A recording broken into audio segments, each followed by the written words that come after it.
बिस्मिल्लाहिर्रहमानिर्रहीम। अस्सलाम वालेकुम डियर स्टूडेंट्स। आज हम ऑर्गेनिक केमिस्ट्री को प्रॉपरली जो है वो स्टार्ट करने जा रहे हैं और आज हमारे पास बेटा जो टॉपिक है वो अल्कीन का एक टॉपिक है और उसमें हम सबसे पहले आइसोमेरिज़म को जो है वो डिस्कस करेंगे। अच्छा, आइसोमेरिज़म जो है बेटे ये आपके पास दो तरह का होता है फॉर अनसैचुरेटेड हाइड्रोकार्बन्स, और ये जो दो तरह के आइसोमेरिज़म्स हैं इनमें एक फ़िनोमेना को कहा जाता है स्टीरियो आइसोमेरिज़म और दूसरे को नाम दिया जाता है स्ट्रक्चरल आइसोमेरिज़म। हमारा आज का टॉपिक जो है वो स्टीरियो आइसोमेरिज़म के ऊपर होगा और ये हमारे लेक्चर का पार्ट 1 है। क्योंकि स्टीरियो आइसोमेरिज़म को बेटे दो मज़ीद हिस्सों में डिवाइड किया गया है and one of them is optical isomerism और बेटा जो सेकंड वन है उसे हम नाम देते हैं जियोमेट्रिक आइसोमेरिज़म। ठीक है जी। तो आज हम इसके पहले पोर्शन को डिस्कस करने जा रहे हैं and the first one is optical isomerism. अच्छा जी, इस पोर्शन को स्टडी करने से पहले कुछ बेसिक डेफिनेशंस हमें पढ़नी होंगी, कुछ थोड़ा सा बेसिक नॉलेज हमें याद होना पड़ेगा। अगर हम इस बेसिक नॉलेज से जो है वो फेमिलियर हो जाएं तो बातें समझने में थोड़ी आसानी हो जाती है। हमारे पास एक इंफॉर्मेशन रिगार्डिंग ऑप्टिकल आइसोमेरिज़म क्या हो सकती है, एक को नाम दिया जाता है प्लेन ऑफ सिमेट्री। इस तरह की एक डेफिनेशन हमने पिछले साल फर्स्ट ईयर में भी पढ़ी थी। प्लेन ऑफ सिमेट्री क्या होता है? An imaginary plane passing through an object, या फिर अगर इस केस में हो तो molecule that cuts it into two equal halves। बेटा प्लेन ऑफ सिमेट्री को ऑप्टिकल आइसोमेरिज़म में बहुत ज़्यादा इम्पॉर्टेंस हासिल है। ऐसे तमाम मॉलिक्यूल जिनमें प्लेन ऑफ सिमेट्री मौजूद होता है they are optically inactive. Optically inactive का मतलब ये है कि उनके अंदर ऑप्टिकल बिहेवियर आपको बिल्कुल नज़र नहीं आएगा। लेकिन जिन मॉलिक्यूल्स में प्लेन ऑफ सिमेट्री नहीं है वो ऑप्टिकली एक्टिव है। मिसाल के तौर पर, मैं मुश्किल बात नहीं करूँगा, ऐसी एग्जांपल जो इजीली अवेलेबल हो वो हम देख लेते हैं। मिसाल के तौर पर ये मेरे पास एक डस्टर है और अगर इस डस्टर को मैं दो इक्वल हाफ्स में कट करना चाहूँ तो मैं यहाँ से एक इमेजिनरी प्लेन पास करूँगा और ये इमेजिनरी प्लेन पास होने पर ये डस्टर दो इक्वल हाफ्स में जो है वो ब्रेक कर जाएगा, टूट जाएगा। अगर मैं इसको इस तरह से पकड़ के कट करना चाहूँ तब भी जो है वो दो इक्वल हाफ्स बना सकते हैं। ये एक ऐसा ऑब्जेक्ट है आपके पास जिसमें प्लेन ऑफ सिमेट्री मौजूद है, तो ये ऑप्टिकली इनएक्टिव होगा। इसके मुकाबले में बेटे अगर मैं अपने हाथ की एग्ज़ाम्पल लूँ तो इस हाथ की एग्ज़ाम्पल में क्या होगा कि इसमें हमारे पास सिमेट्री नहीं है। अगर मैं अपने हाथ को कट करना चाहता हूँ तो मैं इसको या तो यहाँ से कट कर सकता हूँ। इस केस में क्या होगा कि दो फिंगर्स एक साइड पे आ जाएंगी, बाकी तीन दूसरी साइड पे। और अगर मैं इसको कट करना चाहूँ तो मैं यहाँ से हाफ़ कर सकता हूँ, फिर ये तीन फिंगर्स एक साइड पे आ जाएंगी, ये दो एक साइड पे। यानी मेरा जो हाथ है इसमें प्लेन ऑफ सिमेट्री मौजूद नहीं है। इसी तरह से आपके पास रूटीन लाइफ में डेली एग्जांपल्स हो सकती हैं। शेप ऑफ अ टेबल, ऐसा टेबल जो इक्वली सिमेट्रिकल हो फ्रॉम ऑल साइड्स, उसमें प्लेन ऑफ सिमेट्री होती है।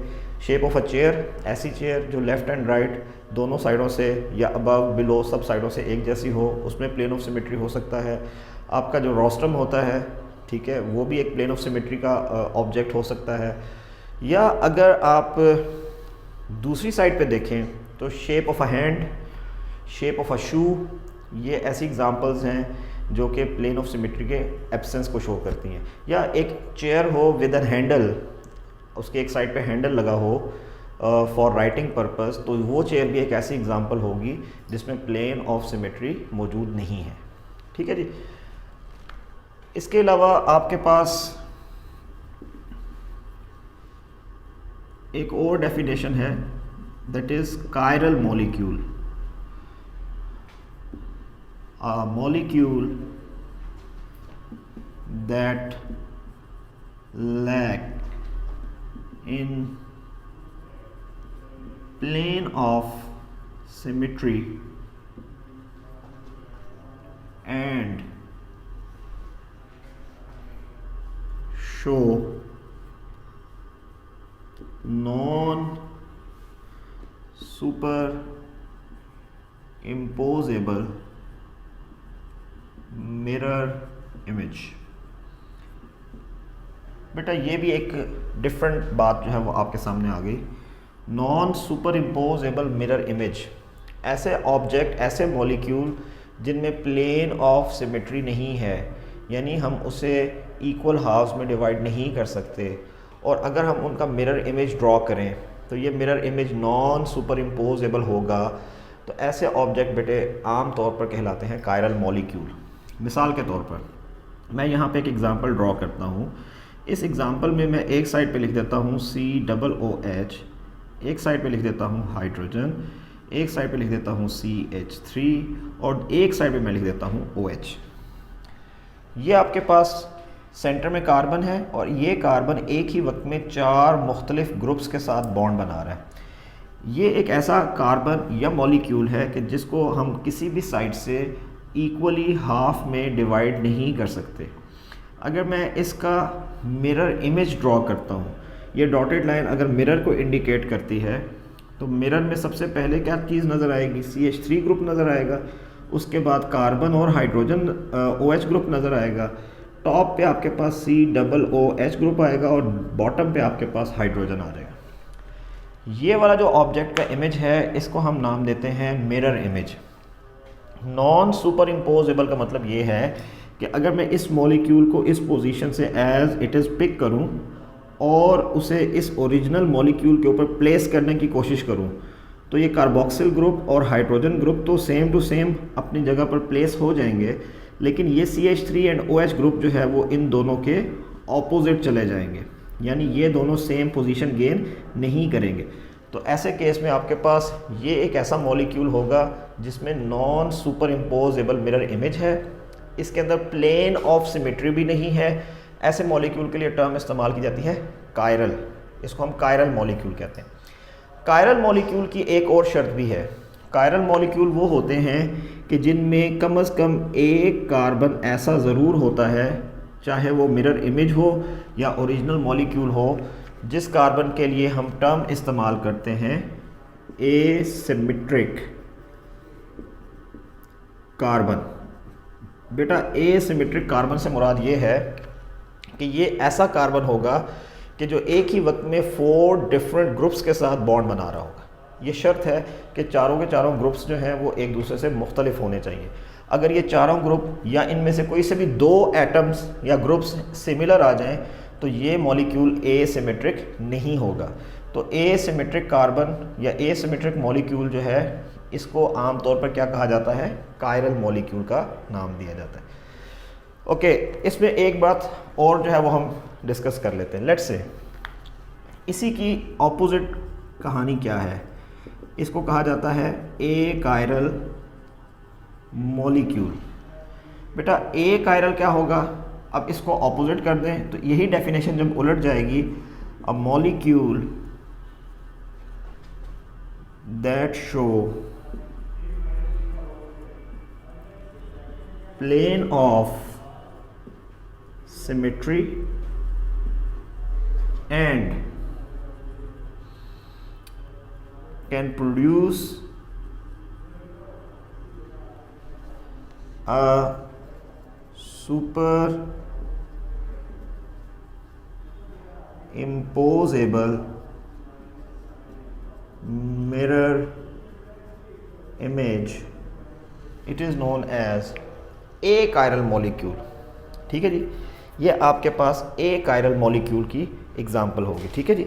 अब ए कायरल ऑब्जेक्ट क्या होते हैं कि जिन्हें प्लेन ऑफ सिमेट्री पास करके 2 इक्वल हाफ्स में डिवाइड किया जा सकता है और इनका सुपर इम्पोजेबल मिरर इमेज भी हो सकता है। मिसाल के तौर पर अगर आपको जो है वो ये वाली जगह विजिबल है, यहाँ पे आपको एग्जांपल नज़र आ रही है, तो मैं आपको यहाँ ड्रॉ करके बता देता हूँ कि यहाँ कार्बन कितने हाइड्रोजन्स के साथ बॉन्ड बना रहा है, फॉर एग्जांपल 4 हाइड्रोजन्स के साथ। ये चारों के चारों हाइड्रोजन जो है आपके पास जो है इक्वल हैं, एक जैसे हैं। अगर मैं इसका मिरर इमेज ड्रॉ करूँगा तो ऑब्वियसली इसका मिरर इमेज भी जो है वो ऐसा ही होगा। अब इसके इमेज को अगर मैं इसी के ऊपर प्लेस करने की कोशिश करूं तो कार्बन और कार्बन सिंपल एक दूसरे की पोजीशन एडजस्ट कर लेंगे और सारे हाइड्रोजन भी एक दूसरे की पोजीशन पे अपने आप को एडजस्ट कर लेंगे। तो ऐसा इमेज आपके पास कहलाएगा सुपर इम्पोजेबल मिरर इमेज। और दूसरी बात यह कि अगर इस मॉलिक्यूल को मैं सेंटर से एक प्लेन गुजार के हाफ करने की कोशिश करूं तो इसका लेफ़्ट और राइट दोनों जो है वो आपके पास एक जैसे होंगे। ये इक्वल हाफ्स के अंदर डिवाइड हो सकता है। तो ये मॉलिक्यूल आपके पास क्या कहलाएगा, ए कायरल मॉलिक्यूल। तो ये इनिशियली हमारे पास 2-3 बातें थी जो हमने देख ली हैं यहाँ पे, ठीक है। इसमें आखिरी बात ये बता देता हूँ कि ये वाला कार्बन जो है एसिमेट्रिक कार्बन नहीं है।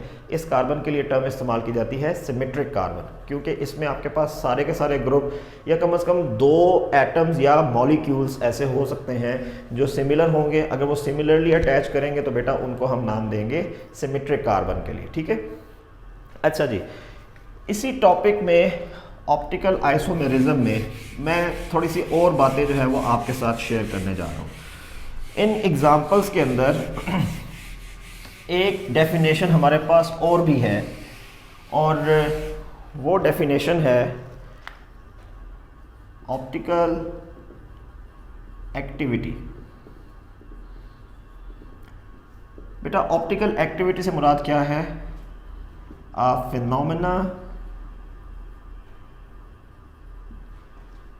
by which a molecule can rotate plane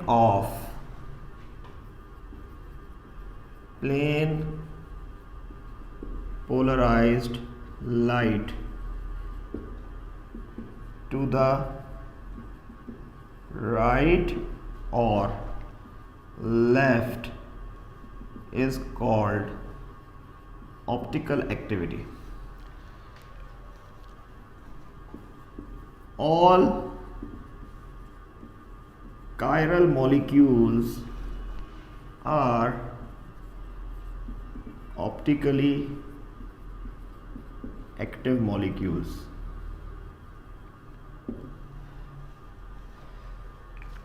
optical activity से मुराद ये है कि अगर हम प्लेन पोलराइज्ड लाइट किसी भी मॉलिक्यूल से गुजारें जिसमें प्लेन ऑफ सिमेट्री नहीं है, जिसमें एसिमेट्रिक कार्बन मौजूद है या जिसमें non super imposable mirror image बन रहा है। 3 बातें हो गई, प्लेन ऑफ सिमेट्री है, प्लेन ऑफ सिमेट्री नहीं है, एसिमेट्रिक कार्बन है, non super imposable mirror image बन रहे हैं। अगर किसी ऐसे मॉलिक्यूल से प्लेन पोलराइज्ड लाइट को गुजारा जाए तो लाइट उस ऑब्जेक्ट में से, मॉलिक्यूल में से गुजरने के बाद रोटेट करती है आइदर टू द राइट और रोटेट करती है टू द लेफ़्ट। अगर लाइट रोटेट कर जाए तो इस फिनोमेना का नाम होता है ऑप्टिकल एक्टिविटी। वो मॉलिक्यूल जिसमें ऑप्टिकल एक्टिविटी होती है, इस मॉलिक्यूल को नाम दिया जाता है ऑप्टिकल आइसोमर। ये फिनोमेना कहलाएगा ऑप्टिकल आइसोमेरिज्म। तो अब आप इस बात को समझ गए होंगे कि हमने step by step optical isomerism की तरफ जो है वो कदम उठाया है। वो इंस्ट्रूमेंट जो ऑप्टिकल एक्टिविटी को चेक करने के लिए इस्तेमाल किया जाता है बेटे, इसे नाम दिया जाता है पोलैरीमीटर। पोलैरीमीटर में क्या होता है कि हमारे पास एक सोर्स ऑफ लाइट होगा, ठीक है जी। इस सोर्स ऑफ लाइट से लाइट प्रोड्यूस होगी। ये जो लाइट होगी, इस लाइट को कहा जाएगा नॉन पोलराइज्ड लाइट, यानी ये वाली लाइट तमाम डायरेक्शंस के अंदर क्या कर रही होगी, रोटेट कर रही होगी, बेंड कर रही होगी। इसको हम पास करेंगे एक प्रिज्म में से जिसे नाम दिया जाता है निकोल प्रिज्म। प्रिज्म में से गुजरने के बाद ये लाइट सिर्फ एक ही प्लेन में से गुजरेगी, यानी कि सारी की सारी लाइट मुख्तलिफ एंगल्स की बजाय एक ही प्लेन के अंदर, एक ही डायरेक्शन के अंदर जो है वो कंसंट्रेट हो जाएगी। ये प्रिज्म से आने के बाद लाइट को हम गुजारेंगे अपने किसी भी सैंपल सॉल्यूशन में से, और सैंपल सॉल्यूशन में से गुज़रने के बाद यहाँ पर जनाब हम खुद मौजूद होंगे और हम इसको ऑब्ज़र्व कर रहे होंगे कि ये लाइट जो है वो हमारे पास कहाँ पे बेंड कर रही है। तो दो कंडीशंस हैं, ये ओरिजिनल लाइट थी, अगर ये बेंड करे तो बेटा ये बेंड कर सकती है इस डायरेक्शन में। इस डायरेक्शन को हम आम तौर पर इस एरो के साथ डोनेट करते हैं, रिप्रेजेंट करते हैं। ये डायरेक्शन होती है बेटा क्लॉकवाइज। और दूसरी कंडीशन ये हो सकती है कि ये ओरिजिनल लाइट थी और ये बेंड कर जाए इस डायरेक्शन में। इस डायरेक्शन का मतलब ये है कि ये यहाँ रोटेट करेगी, तो ये लाइट हो जाएगी आपके पास anti clockwise. Rotation of a light towards clockwise or anti-clockwise indicates that the molecule in the sample solution is optically active molecule। यानी इस मॉलिक्यूल के अंदर प्लेन ऑफ सिमेट्री नहीं है, एसिमेट्रिक कार्बन है, और ये molecule non super imposable mirror image produce कर रहा है। जो मॉलिक्यूल क्लॉकवाइज रोटेशन देगा इसके लिए हम टर्म इस्तेमाल करते हैं डेक्स्ट्रो रोटेटरी, और इसका जो सिंबल होता है बेटा वो प्लस होता है। और वो मॉलिक्यूल जो एंटी क्लॉकवाइज लाइट को रोटेट करेगा इसे कहा जाएगा लीवो रोटेटरी, और इसके लिए जो बेटा सिंबल इस्तेमाल किया जाता है वो माइनस होगा। ठीक है जी, यहाँ तक आपको बात समझ में आ गई। तो पोलैरीमीटर की मदद से हम क्या करते हैं, ऑप्टिकल आइसोमर्स को एक दूसरे से डिफरेंशिएट करते हैं, और इस डिफरेंशिएशन फिनोमेना को ऑप्टिकल एक्टिविटी कहा जाएगा। अगर सैंपल सॉल्यूशन से लाइट पास करने पर इस किस्म की रोटेशन ना हो तो इसका मतलब ये है कि हमारा सैंपल सॉल्यूशन ऑप्टिकली एक्टिव नहीं है। एक कंडीशन में हम कह सकते हैं कि सैंपल सॉल्यूशन ऑप्टिकली एक्टिव नहीं है। दूसरी कंडीशन क्या होगी वो हम बाद में आने वाली एग्जांपल्स जो हैं उनकी मदद से जो है वो जज करते हैं।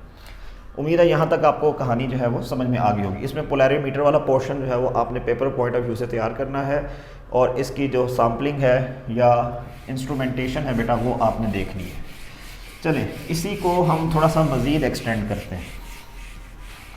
अब मैं क्या करने जा रहा हूँ, अब आपको मैं कुछ एग्जांपल्स देने जा रहा हूँ ऐसे मॉलिक्यूल्स की जो ऑप्टिकली एक्टिव हैं, और उनको हम अगर ड्रॉ करना चाहें तो वो कैसे हम ड्रॉ कर सकते हैं। ठीक है जी, आपके पास बेटा सबसे पहला मॉलिक्यूल जो है ये है लैक्टिक एसिड। इसका IUPAC नेम है 2 hydroxy propanoic acid, 2 hydroxy propanoic acid. Lactic acid molecule में क्या होगा कि हमारे पास एक कार्बन सेंटर में होगा, और इस कार्बन के लेफ़्ट साइड पे फॉर एग्ज़ाम्पल COOH है, राइट साइड पे हाइड्रोजन है, बैक साइड पे OH है, और बेटा फ्रंट साइड पे मैं यहाँ लगा देता हूँ CH3। ठीक है जी, आप इसको अगर डिफ्रेंशिएट करना चाहें तो ये कुछ इस तरह से भी डिफ्रेंशिएट हो सकता है कि इसमें एक बॉन्ड जो है उसे डॉटेड लाइन से शो किया जाता है, ये बैक साइड बन जाती है, और जो फ्रंट वाला बॉन्ड होता है उसे इस किस्म के वेज के साथ हाईलाइट किया जाता है। इस वेज का मतलब ये होता है कि ये वाला बॉन्ड CH3 आपकी तरफ है और ये COOH बैक साइड पे। ये एक ऐसा कार्बन है जो एसिमेट्रिक है, और ये कार्बन 4 मुख्तलिफ ग्रुप्स के साथ बॉन्ड बना रहा है, और इस कार्बन का अगर हम मिरर इमेज ड्रॉ करने की कोशिश करें तो मॉलिक्यूल की कुछ कंडीशन ऐसी होगी कि हाइड्रोजन यहाँ आ जाएगा, COOH यहाँ आ जाएगा, और CH3 ग्रुप जो है बेटे ये भी यहाँ पे आ जाएगा। जैसे हमने वहाँ पे राइट साइड पे ड्रॉ किया था तो इमेज में ये लेफ़्ट साइड पे होगा, और OH ग्रुप जो है वो टॉप पे आ जाएगा। लैक्टिक एसिड का ये जो आपके पास फार्मूला 2 हिस्सों में ड्रॉ किया गया है, इन दोनों को कहते हैं non super imposable mirror image, कि CH3OH माइट भी ये एक दूसरे पर सुपर इम्पोज हो सकते हैं, लेकिन हाइड्रोजन और COOH ये एक दूसरे पर सुपर इम्पोज नहीं होंगे। पोलैरीमीटर की मदद से अगर मैं लैक्टिक एसिड को चेक करने की कोशिश करूं कि एक रिएक्शन में मैंने लैक्टिक एसिड बनाया है और मुझे नहीं पता कि ये कौन सा आइसोमर है, तो बेटा आपके पास पोलैरीमीटर 3 तरह के रिज़ल्ट देगा। पहला रिज़ल्ट होगा, उसका नाम होगा प्लस लैक्टिक एसिड, यानी हमारा जो अननोन सैंपल सोल्यूशन है ये लाइट को रोटेट कर देगा towards right hand side, dextro rotatory, plus sign लिखा जाएगा। दूसरी एग्जांपल ये हो सकती है कि मैं अगर लैक्टिक एसिड को लैब में प्रिपेयर कर रहा हूँ और प्रिपेयर करने के बाद उसको चेक करता हूँ तो ये बन जाएगा आपके पास माइनस लैक्टिक एसिड, और माइनस लैक्टिक एसिड का मतलब ये होगा कि हमारा जो सैंपल सोल्यूशन है वो लाइट को रोटेट कर रहा है एंटी क्लॉकवाइज, ये लीवो रोटेटरी होगा। तीसरी कंडीशन यूँ होगी कि हमारे पास एक मिक्सचर बनेगा जिसका नाम होगा racemic mixture. Racemic mixture contain equimolar concentration of both plus and minus isomers। कि एक कंडीशन यूँ भी हो सकती है कि हमारे पास लैक्टिक एसिड तैयार किया गया है और लैक्टिक एसिड प्लस और माइनस दोनों फॉर्म्स के अंदर बन गया है, तो ये जो दोनों फॉर्म्स बनी हैं इन दोनों फॉर्म्स को हम इक्वल मोलर कंसंट्रेशन के अंदर जो है वो हासिल कर रहे हैं। ऐसा मिक्सचर जो है वो कहलाएगा रेज़मिक मिक्सचर। रेज़मिक मिक्सचर की बेटे ख़ास बात ये होती है कि ये आम तौर पर ऑप्टिकली इनएक्टिव होता है, यानी इसमें आपके पास लाइट पास करने पर लाइट रोटेट नहीं करती है। It can not rotate plane polarise light. तो अगर ये प्लेन पोलराइज लाइट को रोटेट नहीं करेगा तो इसका मतलब ये होगा कि ये आपके पास रेज़मिक मिक्सचर है, यानी दोनों मॉलिक्यूल एक दूसरे के इफ़ेक्ट को क्या कर रहे होंगे, बैलेंस कर रहे होंगे। फॉर दैट पर्पज़ आपके पास बेटा जो मिक्सचर होगा बज़ाहिर ऑप्टिकली एक्टिव मॉलिक्यूल्स का मिक्सचर है, लेकिन वो लाइट को रोटेट नहीं कर रहा। ये जो दो आइसोमर्स बने हैं जो कि प्लस और माइनस फॉर्म है, या ये जो दो आइसोमर्स बने हैं जो कि मिरर इमेज हैं, इनके लिए एक और टर्म भी इस्तेमाल की जाती है, they both are enantiomers of each other. ये मिरर इमेजेस एक दूसरे के क्या हैं, इनांशोमर्स हैं। तो आपने बेटा ये इनांशोमर्स का वर्ड भी जो है वो अगर कहीं पढ़ा अपने कोर्स में, किताब में, तो ये याद रखना है कि जो प्लस फॉर्म होती है और माइनस फॉर्म होती है, ये दो अरेंजमेंट एक दूसरे के क्या होते हैं, इनांशोमर्स होते हैं। ठीक है जी, ओके। लैक्टिक एसिड वाली बात क्लियर होगी। अगर पेपर में आपसे पूछा जाएगा तो आपने ये स्ट्रक्चर ड्रॉ करना है और कहना है कि एक डेक्स्ट्रो रोटेटरी है, एक लीवो रोटेटरी है, और साथ ही कहना है ये रेज़मिक मिक्सचर है और ये रेज़मिक मिक्सचर प्लेन पोलराइज लाइट को रोटेट नहीं करता। बात ख़त्म। दूसरी एग्जांपल जो हमारे पास कंसिडर की जा सकती है यहाँ पे बेटा, ये भी एक और ऑर्गेनिक मॉलिक्यूल है जिसका फार्मूला है टार्टेरिक एसिड। और जो टार्टेरिक एसिड है बेटा, ये अगर सिस्टमेटिकली नाम दिया जाए तो इसका नाम होता है 2,3 डाईहाइड्रोक्सी ब्यूटेन डाईओइक एसिड। यानी यहाँ पर 4 कार्बन होंगे, 1 2 3 4 में से पहला और आखिरी कार्बन जो है COOH होगा, तो ये बन जाएगा ब्यूटेन डाईओइक एसिड।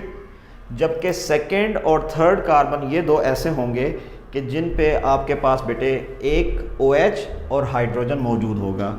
यहाँ पे OH आ गया, यहाँ पे हाइड्रोजन, यहाँ पे OH आ गया, यहाँ पे हाइड्रोजन, तो ये बन जाएगा 2,3 डाईहाइड्रोक्सी ब्यूटेन डाईओइक एसिड। इसका कॉमन नेम है टार्टेरिक एसिड। बेटे अगर इसी फार्मूला को देखें तो इस फार्मूला में ये वाला कार्बन एसिमेट्रिक है, ये वाला कार्बन एसिमेट्रिक है। इस कार्बन के साथ 1 2 3 और बेटा ये पूरा मॉलिक्यूल 4 ग्रुप्स अटैच्ड होते हैं, ये एसिमेट्रिक होगा। इसी तरह इस कार्बन के साथ 1 2 3 और ये पूरा मॉलिक्यूल जो है वो अटैच होगा, तो ये भी एसिमेट्रिक कार्बन बन जाएगा। यानी ये दो कार्बन्स जो हैं ये ऐसे हैं जो टार्टेरिक एसिड को क्या बना देते हैं, ऑप्टिकली एक्टिव। इसमें आपके पास कोई प्लेन ऑफ सिमेट्री नहीं है, ये एक दूसरे के non super imposable mirror image बनाएंगे। यानी अगर मैं इसका मिरर इमेज ड्रॉ करूं तो इस मिरर इमेज में ये कार्बन चेन तो बिल्कुल इसी तरह रहेगी, लेकिन यहाँ पे OH करीब होगा, हाइड्रोजन करीब होगा, और इस साइड पे बेटा यहाँ पे हाइड्रोजन और यहाँ पे OH होगा। तो इसी मॉलिक्यूल को अगर मैं ऐसे ही पिक करके इसके ऊपर रखूँगा तो ये OH और हाइड्रोजन जो हैं ये एक दूसरे की पोजीशन को रिप्लेस कर देंगे।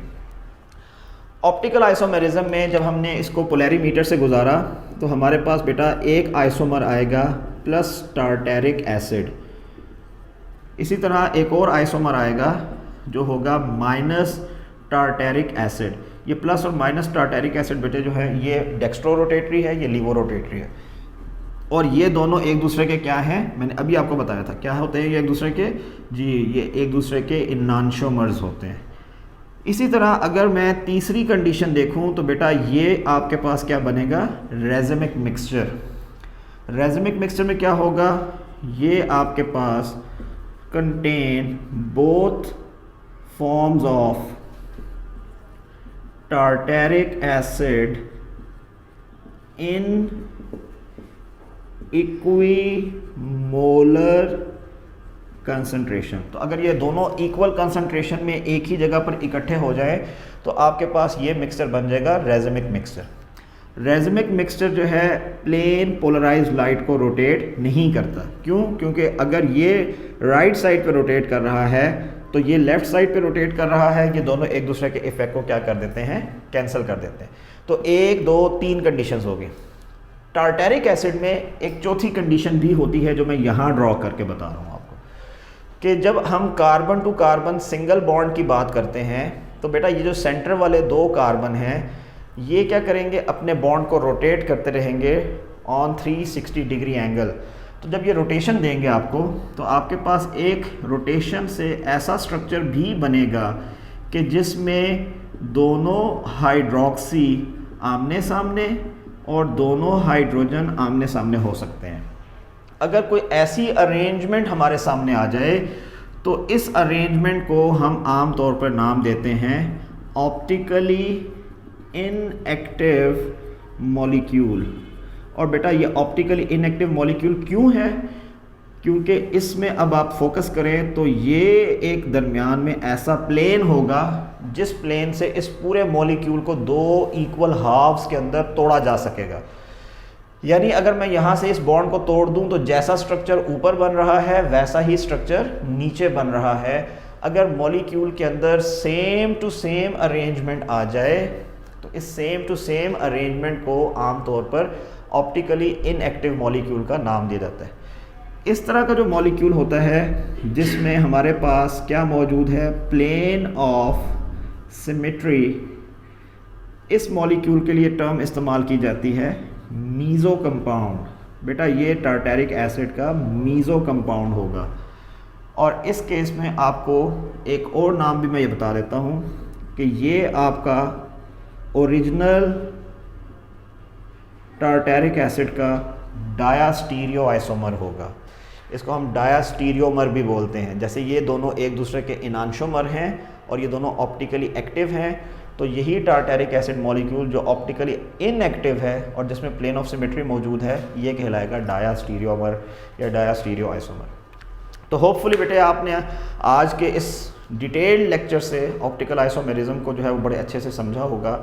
इंशाल्लाह इसका जो सेकंड पार्ट है उसमें हम ज्योमेट्रिक आइसोमेरिज्म को पढ़ेंगे। तब तक के लिए जी अल्लाह हाफ़िज़।